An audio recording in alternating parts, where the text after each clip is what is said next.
पूरे तहकीकात करने के बाद और रिस्पॉन्सिबिलिटी के साथ कहता हूँ कि जो प्रशासन की है और अपराधियों की जो घटना में ये हमारे बच्चे गए हैं उनके परिवार को मुआवजा दिया जाए और एक सरकारी नौकरी दी जाए। जब 2 दिन पहले बंदा FIR करता है, प्रशासन के संज्ञान में है FIR, तो अगर कार्रवाई की होती तो आज इतना बड़ा हादसा नहीं। प्रशासन से मांग करता हूँ कि अपराधियों की कोई जाति नहीं होती है, अपराधियों की गिरफ्तारी जल्द से जल्द तो हो ही। मैं कहता हूं कि अपराधियों की मिली भगत प्रशासन से है, केवल थाना प्रभारी पर कार्रवाई करके घटना की लीपापोती नहीं की जाए। भाई अब सरकार के हम हो, या तो तुम आके कार्रवाई जो हुई उसकी सूचना देते, आप आके कहते सरकार से जाके आप माननीय। हम लोग बहुत देर तक हम लोग भाव विह्वल ही नहीं हुए, हम लोग देखे कि प्रशासन कितना यहाँ निर्दयी हो। इन 3 मृतकों में एक पुत्र इनका भी है जिसकी उम्र मात्र 19 साल।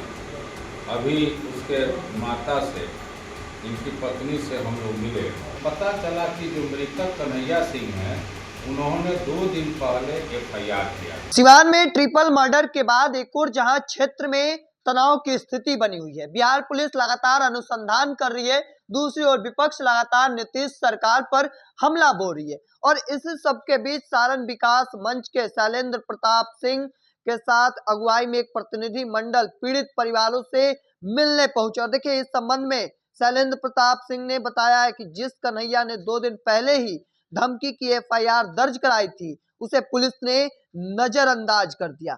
3 लाशें और पुलिस का रवैया स्पष्ट गवाह है कि बिहार में कानून खुद ही कातिलों के साथ खड़ा है। तो देखिए, यह भी जमकर हमला बोलते नजर आ रहे, क्या कुछ कह रहे हैं, पूरे बयानों को सुनिए। ये अखिलेश सिंह जी है।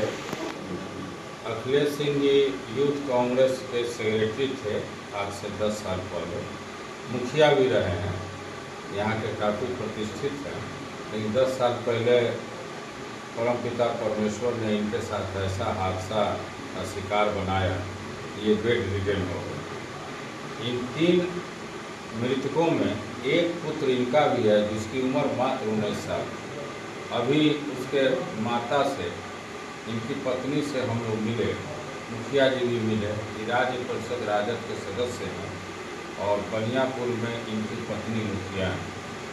उसका करुण क्रंदन देख के, और एक बच्ची है जिसकी शादी अभी नवंबर में है, हम लोग बहुत देर तक हम लोग भाव विह्वल ही नहीं हुए, हम लोग देखे कि प्रशासन कितना यहाँ निर्दयी हो। अभी जब घटना की तहकीकात हम लोग किए तो पता चला कि जो मृतक कन्हैया सिंह हैं उन्होंने 2 दिन पहले FIR किया था और थाने में आवेदन दिया था यहाँ की जो घटनाएं जो है के संबंध में।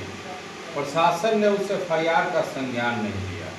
जब घटना घटी मलमलिया बाजार पर तो वहाँ लोगों ने प्रशासन को फ़ोन किया, प्रशासन वहाँ लेट से पहुँच गया और प्रशासन ने कहा कि ये जो है उस दिन शांति सभा की बैठक है, इसीलिए हम लोग को दे रहे। आप खुद समझिए, जब 2 दिन पहले बंदा FIR करता है, प्रशासन के संज्ञान में है FIR, तो अगर कार्रवाई की होती तो आज इतना बड़ा हादसा नहीं होता। मैं सीधे तौर पर ये यहाँ से कहता हूँ, पूरे तहकीकात करने के बाद और रिस्पॉन्सिबिलिटी के साथ कहता हूँ कि जो प्रशासन की है और अपराधियों की मिली भगत है। ये इसलिए और प्रतीत होता है कि अभी 2 दिन पहले परसों रात में घटना गांधी मैदान थाना से 200 मीटर के दूरी पर घटी, लेकिन पुलिस वहाँ 2 घंटा बाद में पहुँचा।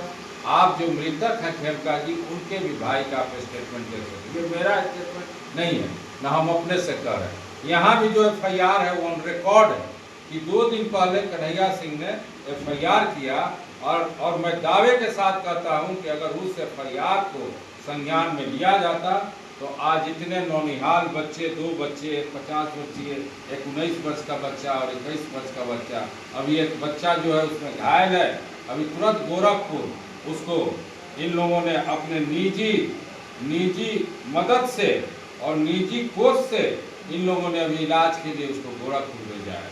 मैं प्रशासन से मांग करता हूं कि अपराधियों की कोई जाति नहीं होती है, अपराधियों की गिरफ्तारी जल्द से जल्द तो हो ही, और साथ ही साथ जो ये घटना के गवाह है जो हैं उन पर बराबर धमकी मिल रही है, उनको तुरंत सुरक्षा मुहैया कराया जाए, उनको सुरक्षा कर्मी दिया जाए। और साथ ही साथ मैं राज्य सरकार से और माननीय मुख्यमंत्री से निवेदन करता हूं कि जो घटना में ये हमारे बच्चे गए हैं उनके परिवार को मुआवजा दिया जाए और एक सरकारी नौकरी दी जाए। जो सत्ता पक्ष के लोग यहाँ आ रहे हैं, माननीय यहाँ के सांसद आ रहे हैं, माननीय विधायक आ रहे हैं, या सत्ता पोषित जो भी जनप्रतिनिधि आ रहे हैं, वो यहाँ कार्रवाई की बात करते हैं तो मुझे बड़ा हंसी आता है। भाई आप सरकार के हम हो, या तो तुम आके कार्रवाई जो हुई उसकी सूचना देते, आप आके कहते, सरकार से जाके आप माननीय मुख्यमंत्री जी से बात करते, लेकिन आपकी तो वहाँ कोई हैसियत है नहीं कि आप जाके बात कीजिए और समाज के लोगों के बारे में आप वहाँ बताइए कि घटना कैसे घटी। और सीधे तौर पर मैं कहता हूँ कि अपराधियों की मिलीभगत प्रशासन से है, केवल थाना प्रभारी पर कार्रवाई करके घटना की लीपापोती नहीं की जाए, इसमें बड़े अधिकारी भी शामिल हैं, उन पर भी कार्रवाई की जाए और साथ ही साथ जो पीड़ित परिवार है उसको मुआवजा दिया जाए।